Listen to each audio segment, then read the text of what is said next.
Michael Hastings, of course, a 33-year-old reporter who passed away in a car accident at 4:30 in the morning recently. He wrote for Rolling Stone, BuzzFeed. He was also a contributor to the Young Turks. And we've been asking some questions about his death. Obviously, it was strange circumstances.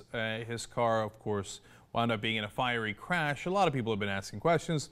But overall, you know, you have no evidence yet that there's anything amiss other than a terrible, horrible car crash. But now there is some piece of information that we were looking for, and that is significant, that now makes me think that there should be a much wider investigation. And that comes from Richard Clarke.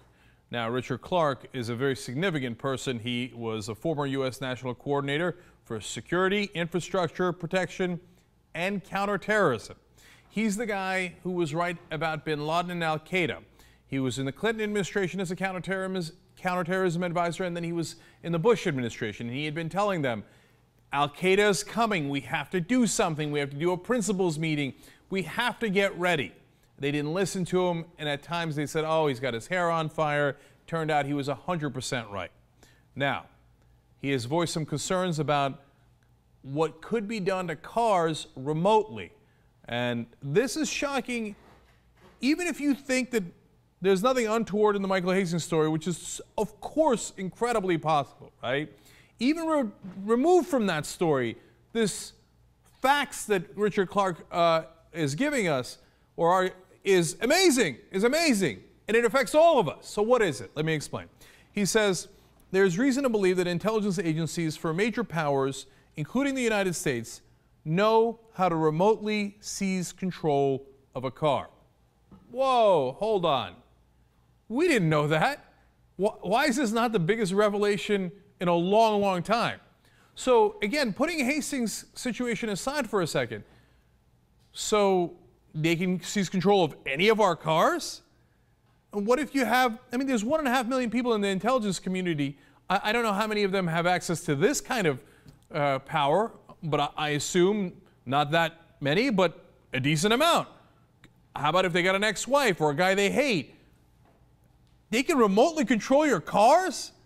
And he continues, what has been revealed as a result of some research at universities is that it's relatively easy to hack your way into the control system of a car and to do such things as cause acceleration when the driver doesn't want acceleration, to throw on brakes when the driver doesn't want the brakes on, to launch an airbag. You can do some really highly destructive things now through hacking a car, and it's not that hard. Now look, I had read similar things, but it was on some blog somewhere, and I thought, well, maybe yes, maybe no, right? This is Richard Clarke. He was our top counterterrorism advisor. He had every piece of information available to him when he was inside the United States government. He says doing it is easy. We didn't sign on for that. Did you sign on for the government being able to control your car remotely? Who in their right mind would agree to that? It gets even scarier. He says, so if there were a cyber attack on the car, and I'm not saying there was, I think whoever did it would probably get away with it. Now, if you thought the rest of it was bad, it turns out it's incredibly easy to get away with it, almost impossible to detect. Why is the whole country not talking about this? Is Richard Clarke wrong? If he is, I'd like to see 10 other guys counter him on it. If he's not wrong, okay, they can destroy any of our cars, whoever they are. I'm not saying it's Obama, I'm not saying it's the government, I'm not saying it's the FBI, but obviously some people can do it. They have this enormous power and you can't detect it. All right, continuing. He says, I'm not a conspiracy guy. In fact, I spent most of my life knocking down conspiracy theories. But my rule has always been you don't knock down a conspiracy theory until you can prove it wrong. And in the case of Michael Hastings, so he is specifically talking about this case, in the case of Michael Hastings, what evidence is available publicly is consistent with a car cyber attack. And the problem with that is you can't prove it. Now think about why Richard Clarke's even saying this in the first place. He doesn't have to say this, and in fact, he's probably going to get a lot of heat for saying this. But he's saying it anyway. I don't know if he knows anything more than we know. But even this is incredibly troubling. Furthermore, He says, I think you'd probably need the very best of the U.S. government intelligence or law enforcement officials to discover it. But now, in this case, unfortunately, those are among the different people that people suspect. They're worried that Michael Hastings was going to write about the intelligence community. In fact, there's an email from Michael Hastings, which was sent to BuzzFeed, and it was also sent to the Young Turks, where he said, I'm worried that the FBI is investigating me. Now, the FBI says they're not investigating. Who knows, right? But whether it's the FBI or anyone else, he's worried the intelligence community is looking into him. The only people who can detect whether there was a car cyber attack is the intelligence community. And by the way, the LAPD, now a lot of course, immediately, everybody else in the news is like, LAPD said they're not suspecting anything that's, wrong or untoward. But I mean, if I'm the LAPD and I can't detect this, I look at it and I say, yeah, it's a single car crash at 4:30 in the morning. There's no reason to suspect out of the gate that somebody did something to him. But that doesn't mean that the LAPD is right. And it's not even the LAPD saying definitively, no, nothing bad happened here. We investigated and we're positive nothing happened. They just say it looks like a one-person car crash. You're right, that's what it looks like. And here's a former counterterrorism advisor for the United States of America saying, oh, it looks like a car cyber attack and it would be incredibly easy to do and you couldn't detect it. Well, if you're not scared by that, you're not paying attention, that makes, like, whether they actually did it to Michael Hastings is an entirely different question. But the fact that they have that capability is amazing. And by the way, if we have that capability, how far are the Chinese from being able to have that capability? How far are the Russians from being able to have that capability? Can they do it to people inside Russia? Can they do it to people inside the United States? Are you worried yet? This is not a light person saying this. This is a guy who had access to every top secret document in the United States. Top counterterrorism advisor. Now look, two more things on this. One, there's got to be a serious investigation here. You can't just assume that it's fine if Richard Clarke says, no, it looks like a car cyber attack. Well, then I need someone to investigate if it's a car cyber attack. I don't know how we investigate that, but I would get, if I was the government, I would say, look, I need every inspector general that's supposed to overlook their departments that are involved or could possibly be involved in this to overlook their departments. And you get me the best possible guys to try to figure out what happened to that car. And think about why it's so hard to detect, too. Not only is it hard to tell when it's done, but afterwards, the car was such a fiery mess that the whole thing melted down. How are you going to go back and get the evidence? It is going to be enormously hard to prove one way or another. Second of all, if I was Mercedes-Benz, I would be highly motivated. Because right now, if you go with the official storyline, Mercedes-Benz explode upon impact. If you're going a little too fast and you hit something, look, crashes happen and sometimes fires happen. But apparently, if you're in a new Mercedes and you hit something too fast, it is going to be the largest explosion you can imagine. And it is going to be an unbelievably fiery death. The engine is going to be thrown about 50 to 60 yards. Is that what Mercedes wants? If I was Michael Hastings' family, I would want an investigation overall by the top intelligence people we have, if Richard Clarke is right, that can figure out if it was a cyber attack or not. I would sue Mercedes-Benz saying, hey, we didn't sign up for our son being, burned up in an accident like that. And if it's not the fault of your car, then tell me whose fault it is. And third of all, I also need to know who might have called Michael Hastings at 4 o'clock in the morning before he got in that car at about 4:15, 4:30 in the morning. Now, if he got a call and somebody said, get on the road when there's no one else on the road, well, that would be a relevant data point. It's not conclusive, but it would be interesting to know. And we do know that the NSA has all those calls. They have every single call. They claim maybe they have the content, maybe they don't. They do. But they admit they have the number called and the number that it's coming from. This would be a good time to find that number, if there is such a number. But one thing's for sure, it's no longer possible to dismiss this as, oh, crazy talk, oh, no way. It's not legitimate. It shouldn't even be within the range of options we're considering. No, if Richard Clarke says that a car cyber attack is possible, and in this particular case is also possible, not just generically, but in this case, it is in the range of options, and it needs to be considered and investigated thoroughly. New details tonight about the driver who was killed in a violent crash in Hollywood early this morning. Rolling Stone magazine is reporting that journalist Michael Hastings is the one that was killed. His reporting, you may remember, is credited with bringing down the career of General Stanley McChrystal. KTLA 5's Dave Meekum live in Hancock Park tonight. He's got more on this story. Hello, Dave. Hello. In terms of L.A. County, 117 at this hour, but in terms of Rolling Stone magazine, as you just heard, and then the website BuzzFeed, both reporting that this man, this driver, was one of their own. Rolling Stone magazine called Michael Hastings a fearless journalist who refused to cozy up to power. His death at 33 came by way of a fire-fueled and explosive crash where Hancock Park meets Hollywood there at Highland and Melrose. It sounded like a bomb went off in the middle of the night. My house shook. The windows were rattling. Hastings was a 2010 Polk Award winner for magazine reporting. He was alone in what investigators say was a brand new Mercedes. I couldn't have written a scene like this for a movie where the engine flies from the car, which was about, 50, 60 yards up, right down here to this telephone pole. That from a longtime Hollywood producer Gary Grossman. Well, about 4:30 in the morning, his neighbor and a garden hose and all they were up against. No other vehicles were involved in this crash. Up against that palm tree, Hastings, meanwhile, will likely partially be remembered in journalism circles for taking down the career of General Stanley McChrystal, the then Supreme Commander of the U.S.-led war effort in Afghanistan. That was by way of his reporting in Rolling Stone magazine. And back live at Vantage Point northbound on Highland, a lot of Angelinos recognize that Vantage Point. Melrose at Highland, the group Hatzalah, a Jewish group here in the neighborhood, they were first responders for them here, blocking traffic, doing what they could, waiting for the fire department at that early morning hour, about 4:30 this morning. In Hancock Park, Dave Meekum, KTL. News about car hacking is spreading. No, not carjacking, car hacking, the remote control takeover of a vehicle, and then just remotely disabling the brakes, disabling the airbags, pressing the pedal to the metal, and causing the car to crash.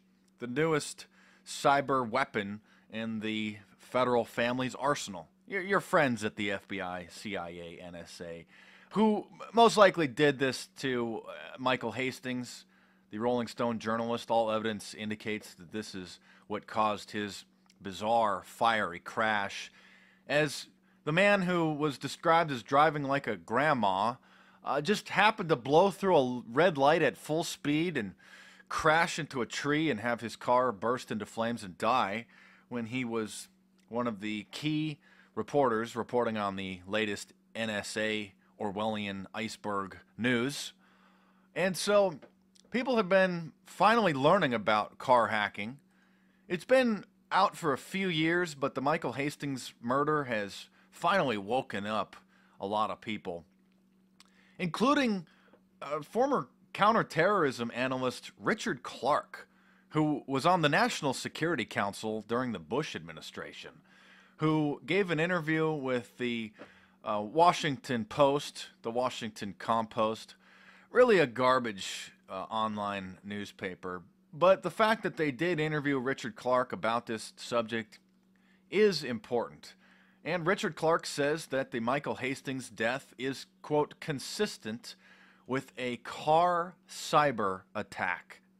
Okay, this isn't just some random website. This isn't just some random person saying this.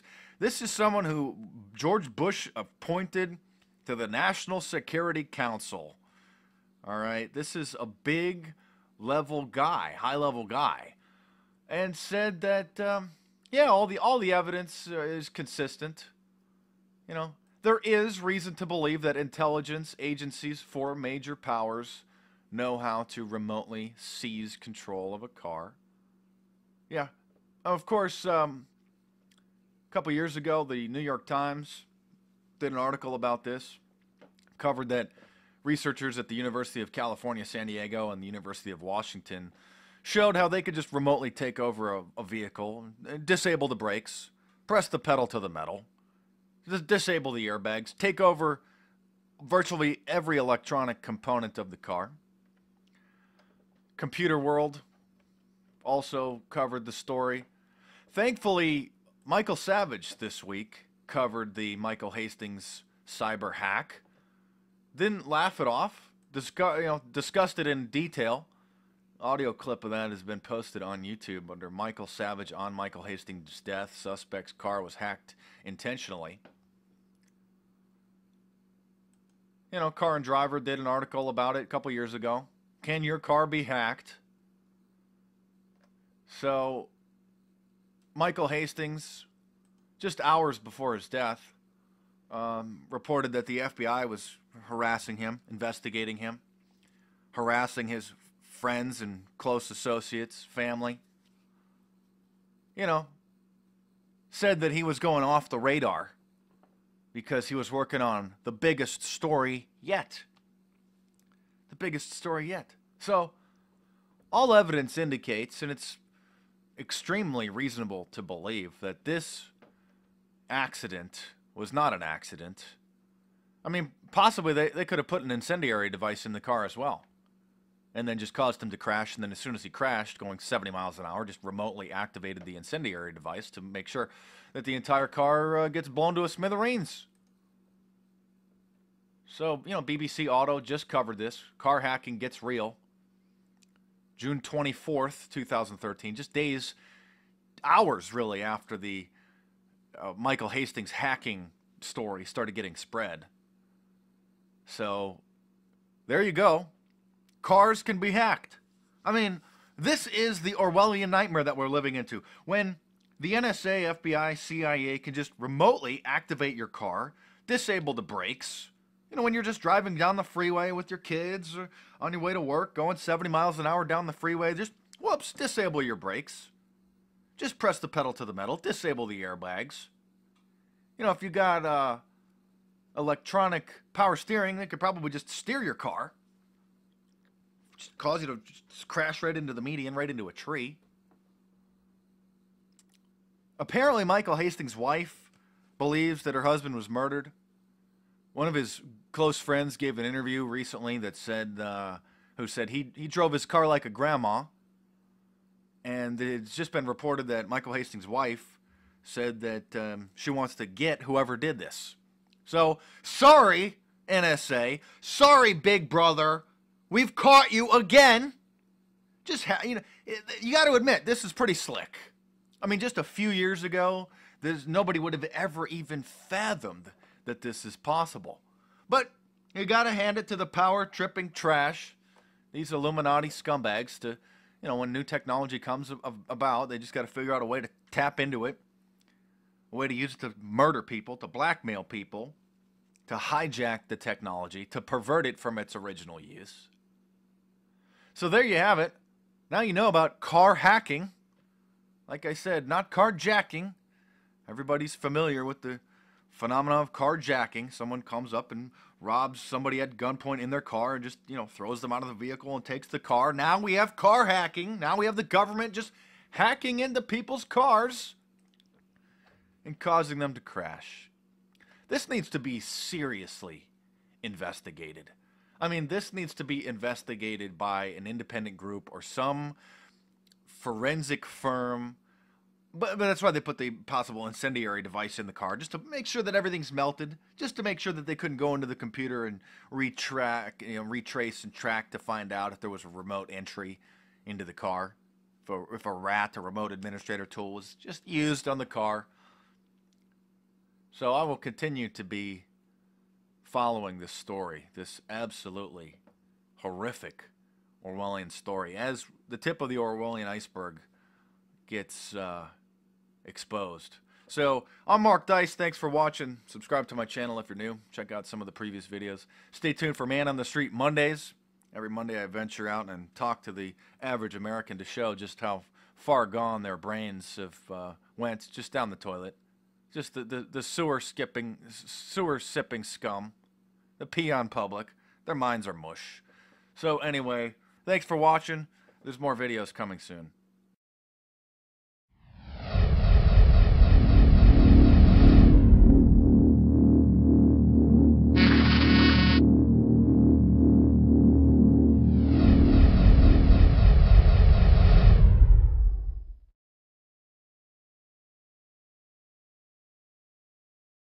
We are anonymous. We are legion. We do not forgive, we do not forget. Expect us.